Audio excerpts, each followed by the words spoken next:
Ladies and gentlemen, something absolutely insane happened to me, and I'm going to share it with you in this video. You see, recently I was in Charlotte, North Carolina for a massive 3-day chess festival with over 500 kids. And at the end, for fun, I set up a chessboard with a clock and played a bunch of kids in a row. They would have 1 or 1.5 minutes, and I would only have 30 seconds. And I played a kid who trash-talked me so viciously that I knew I had to win at all costs. But there was just one problem. It took me less than 3 seconds to realize this kid was terrifying. I'm going to show you the live footage of this game, and then I'm going to analyze this game step by step. Oh, and if you managed to catch this video the first 3 days it comes out, I'm currently having a St. Patrick's Day sale on all of my courses. They're 20% off. Link will be in the description. And if you missed the sale, there will probably be another one in the future. Now let's get into this game. You're not even shaking hands? You're just... Alright, go ahead.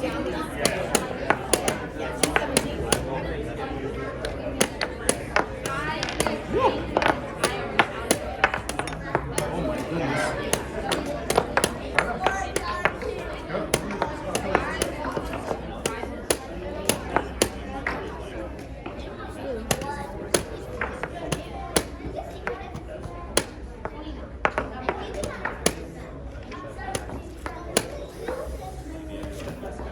Earthquake.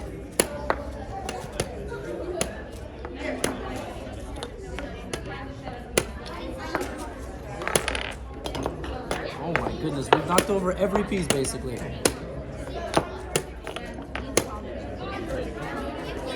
Oh, that move would have been really nice. Why didn't you play that move?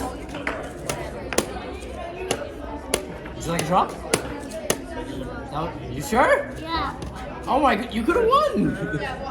How strong are you? I'm only 1,000. Thank you. He's only 1,000? We can reset the board. We will reset the board. We'll reset the board. He should play these kids. We'll reset the board. No way he's 1,000. Oh my goodness. It might be rated a little bit. Okay. Well, you know what? You've earned the right to trash talk. Okay, that was really fast. So I'm going to analyze the game because there were some pretty instructive moments, all in all. But before I do that, I would just like to tell you, it is extremely difficult to play a game of chess with 30 seconds on the clock, and it is even harder to do that physically over the board. You have to play at a ridiculous speed because you don't have a mouse. You have to physically hit the clock. And so I told all these kids I was going to try my hardest. I played over 50 kids that day. I won every single game except this game. One kid I offered to draw like a move before checkmating him. I won every single game except this game. All these kids were pretty good, but 1,000? There is no way that young man is 1,000. Now, funny story before I show you our first couple of moves here. The day before, this kid ran up to me. We had an interaction, and he said, "None of your videos are funny, and they're not good, and you think you're funnier than you are." And I was like, whoa. Excuse me. And we had a little back and forth. Obviously, it was all in good fun.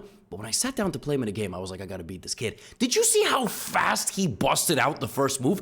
I knew immediately he was out to get me. A lot of these kids played slowly, got their piece. They were nervous. Did you see how fast that young man rattled off 3 moves like it was nothing? He was out to kill me because he knew I only had 30 seconds. And I was kind of easing into it.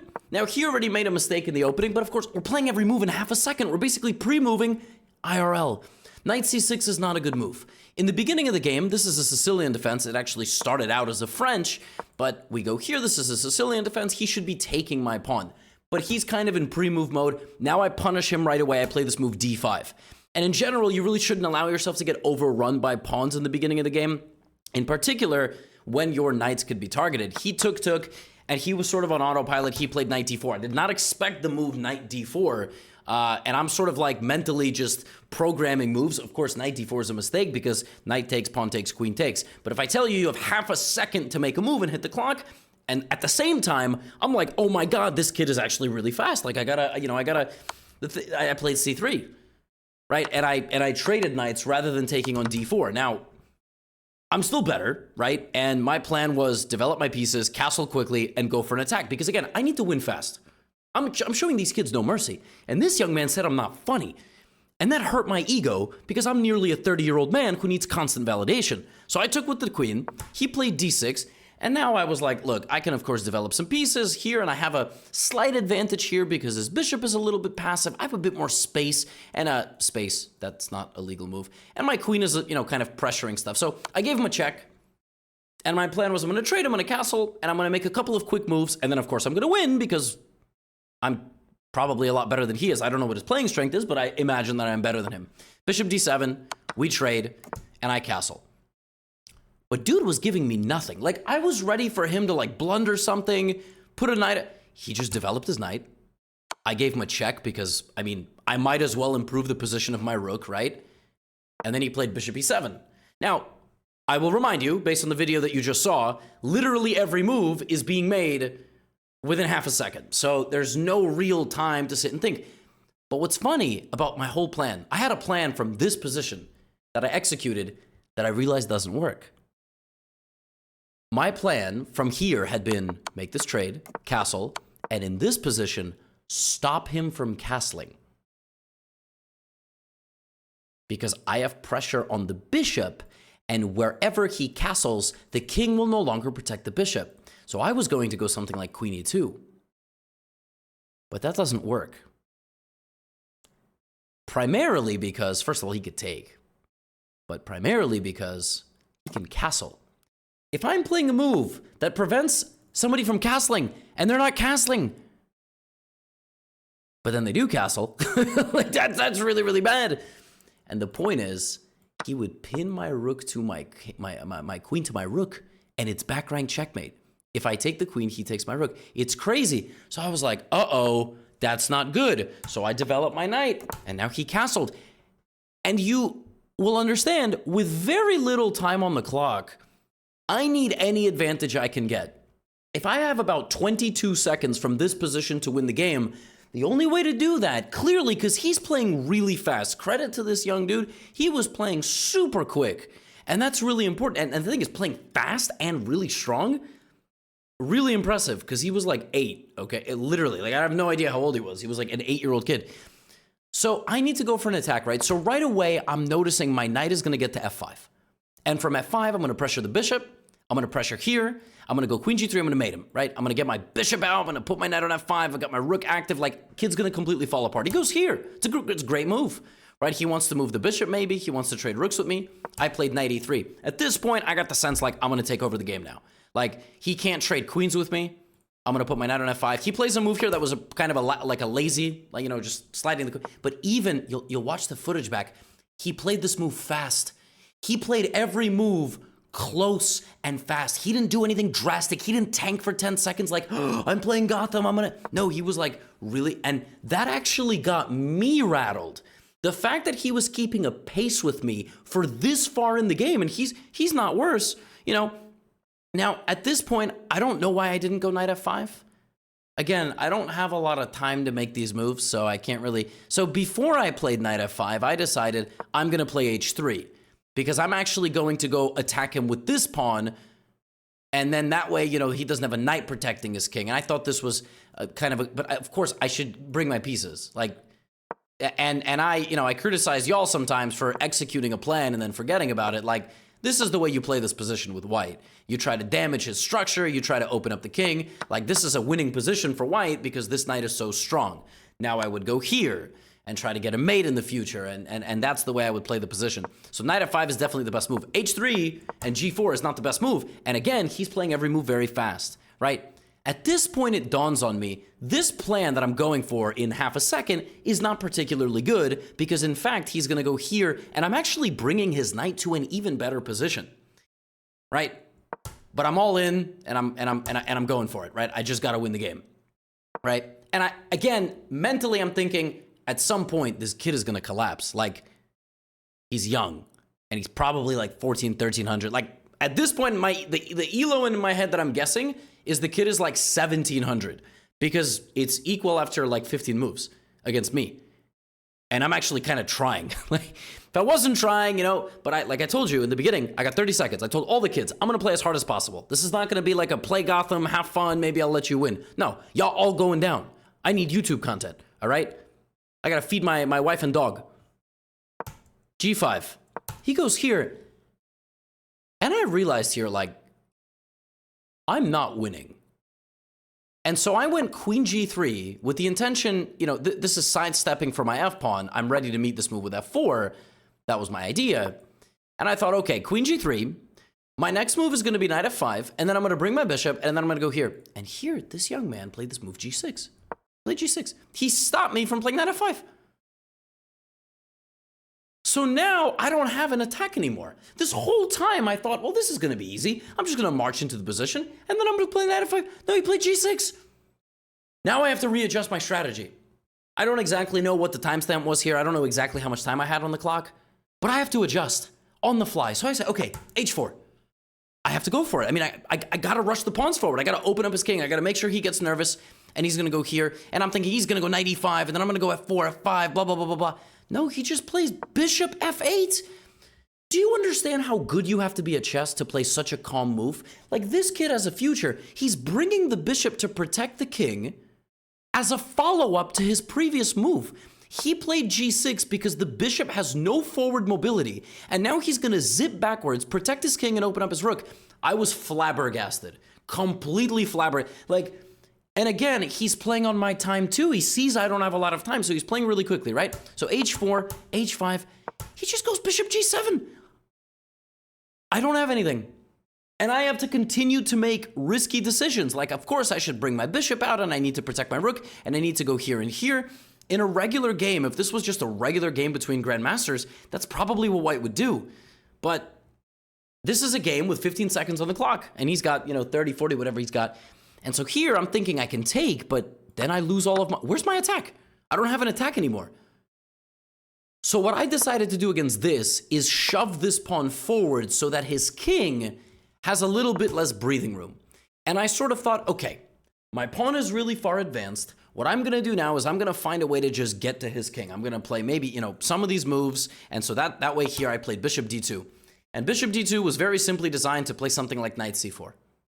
I'm going to play knight c4. I'm going to play f4, f5, and maybe f6, mummify him. My game plan is really simple. He can't really move a whole lot. Let's go. This is kind of my second wind.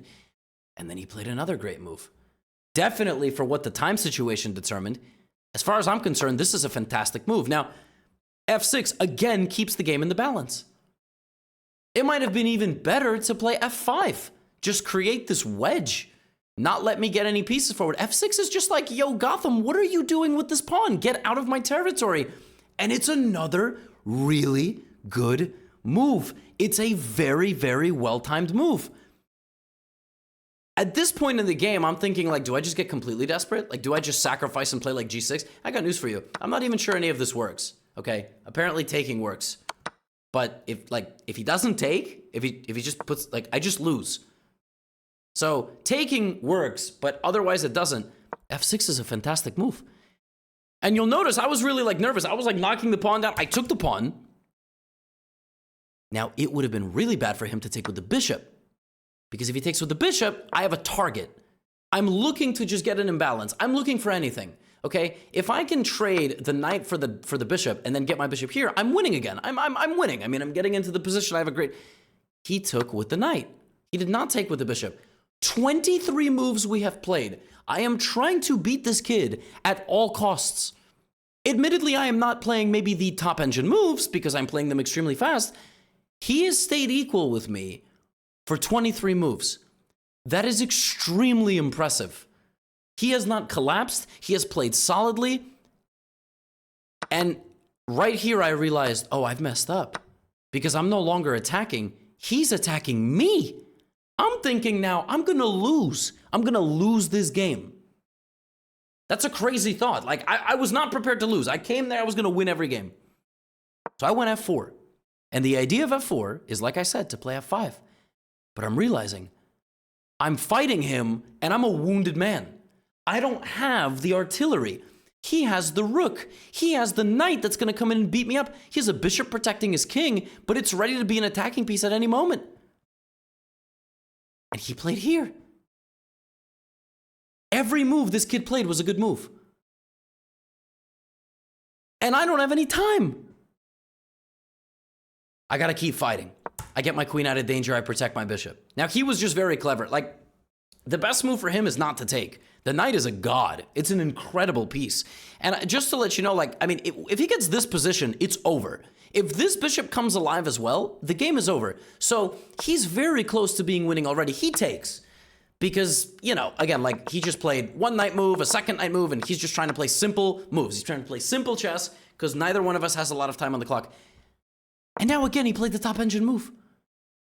For the last, like, 6 moves, he has played the top engine move of the computer. Bishop f8, undeveloping the bishop and defending the king, is the top line of the engine. This is a kid that literally said he's 1,000. He better have lied to me. He better have lied to me because he had the foresight to know that I'm going to make a video about this game, and when I talk about him being a 1,000, there's ain't no way in hell he's a 1,000. Because a bunch of you are 1,000, and you don't play like this. By now, you would have lost all your pieces. This kid might be 1,000 over the board, which means he's like 1,700 online. He has a better position against me after 25 moves. He just goes queen f7. I'm busted. He's targeting my pawn. He's got a rook here. He's going to play rook up and double. I'm just losing. Like... And again, I'm not in a mindset here where I'm thinking, oh, like we're gonna make some trades and we're gonna do like no, I'm losing the game. And I panic here. I mean, the best move, of course, is to protect the pawn. I should move my knight. I should play here. But I just thought he's gonna go here and here. So I panic. And I play rook e2. And my idea with rook e2 is he's gonna take my pawn, and then I'm gonna bring my second rook, and then I'm gonna go mate him. Because again, I'm thinking, he's gonna mess up. He's gotta mess up at some point. He's a tiny child. He took my pawn, rook f1, and then here I couldn't tell if he got my hopes up. Like, you know, in poker, there's a thing called a slow roll. When you know you have the winning hand, or you're very confident you have the winning hand, you play it slowly. I think he had no intention. In the game, he played this move. He put his queen there. He kept his hand on it. And then he brought it back, and that's when I said, oh, it would have been great if you played this move. And instead, he gave me this check. And I just want you to understand how clever this kid is. He just took one of my pawns, right? He just took one of my pawns. I went here. Do you know how many people would have just taken the second pawn? Because mentally, me eat pawn, me eat second pawn. He checked me. He checked me to make me move my king into another check. I am telling you, this young man has a future in this game. The fact that he held his nerves all the way to this point is absurd. And now he fell apart. Now I went here, he went here, and I went here, and I was ready for him to plop the rook down and go for a mate. I mean, straight up, that just wins the game. And he repeated moves. And I went here, and he repeated, and so I was like, are you trying to make a draw? Like, do you want to draw? Because you keep shuffling back and forth, right? He knows the rule. In chess, if you shuffle back and forth, and listen, I'm not in a position to bargain. I'm past bargaining. I was like, you sure you want to draw? He was like, yeah. And I was like, he spared me. It's like a movie. It's like a movie when the villain is just right there. He's just one move away. And then he's like, I'm good. And he kept me alive. This young man kept me alive to think about this game for the rest of my life. That's why I was like, what's your rating? I didn't know his rating. He said 1,000. There is no way this dude is 1,000. There is no way. It's not possible. He outplayed me for 30 moves. Yeah, I had 0.3 seconds to make. The game review of this game is probably... He had a 77% accuracy and mine was 74. I don't know who this kid is. And frankly, I never want to see this kid again in my life. But I will say that was a ridiculous effort by him. He should be extremely proud of that game. I really wish he would have went for the win instead of repeating the moves, but that's life. And this young man better become a title player. Because he's really good. And it took me less than 3 seconds to realize that. So, congratulations to you, bud. Now get out of here.